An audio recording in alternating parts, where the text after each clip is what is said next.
दोस्तों एक बात सोचो, हर दिन दुनिया भर के लोग गूगल पे 8.5 बिलियन से ज्यादा सर्चेस करते हैं। मतलब हर इंसान रोज के एक बार तो कुछ ना कुछ गूगल करता ही है। और देखो ये सब बिल्कुल free, YouTube free, Gmail free, maps free, सब कुछ मुफ्त है। फिर भी गूगल की मार्केट वैल्यू $2 ट्रिलियन से भी ज्यादा है। तो ये फ्री सर्विसेज देने वाला गूगल इतना पैसा कैसे कमाता है? तो हेलो फ्रेंड्स, स्वागत है आपका सीखोगे ऑफिशियल शो डेली पंच में। और आज इस वीडियो में हम समझेंगे गूगल का दिमाग घुमा देने वाला बिजनेस मॉडल, एक ऐसी मशीन जो फ्री के नाम पे $1 बिलियन एम्पायर चला रही है। तो गूगल की कहानी शुरू हुई 1998 में, जब लैरी पेज और सर्गे ब्रिन ने एक मिशन के साथ एक सर्च इंजन बनाया, दुनिया की सारी इंफॉर्मेशन को ऑर्गेनाइज करना और उसे हर किसी के लिए एक्सेसिबल और यूजफुल बनाना। तब गूगल सिर्फ एक सिंपल सर्च बार था। अब मेन पॉइंट पे आते हैं, जब सब कुछ फ्री में मिलता है तो गूगल पैसे कहां से कमाता है? चलो पहले गूगल रेवेन्यू को ब्रेक डाउन करते हैं। 2024 में गूगल का रेवेन्यू था लगभग $307 बिलियन का। इसको थोड़ी और डिटेल में देखें तो गूगल सर्च एड्स $175 बिलियन। ये वो एड्स हैं जो आपके सर्च रिजल्ट्स के साथ दिखते हैं। यूट्यूब एड्स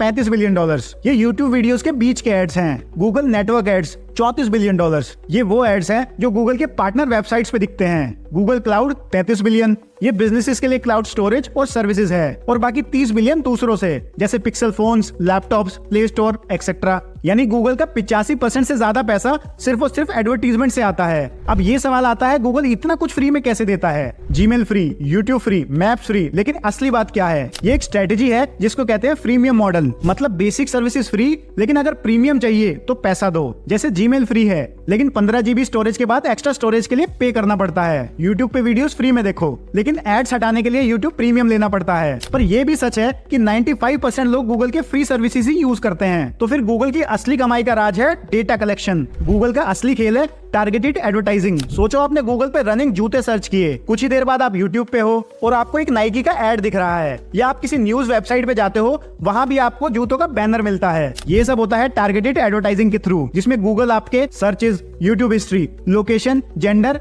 एज और इंटरेस्ट सब ट्रैक करता है और फिर एडवर्टाइजर्स को देता है एक perfect customer profile. Advertisers Google को पैसा देते हैं और जितना ज्यादा काम का यूजर उतना ही ज्यादा पैसा गूगल कमाता है। खैर ये बिजनेस मॉडल गूगल के लिए अब थोड़ा मुसीबत में है, प्राइवेसी के चक्कर में। 2023 में गूगल ने $93 मिलियन का फाइन भी दिया था यूएसए में, यूजर्स की लोकेशन ट्रैक करने के केस में। प्राइवेसी का इशू बढ़ने से टारगेटेड एड्स का पावर कम हो सकता है और यही गूगल के लिए एक बड़ी दिक्कत बन सकती है। तो दोस्तों गूगल का बिजनेस मॉडल सिंपल है, फ्री सर्विसेज दो, डेटा कलेक्ट करो और टारगेटेड एड से पैसा कमाओ। बाकी इन प्राइवेसी लॉज और एआई के साथ क्या गूगल अगले 20 साल तक इंटरनेट का किंग रहेगा या कोई नया प्लेयर उसकी जगह ले लेगा? ये तो वक्त ही बताएगा। और अगर आपको वीडियो इन्फॉर्मेटिव लगी तो लाइक करना मत भूलना।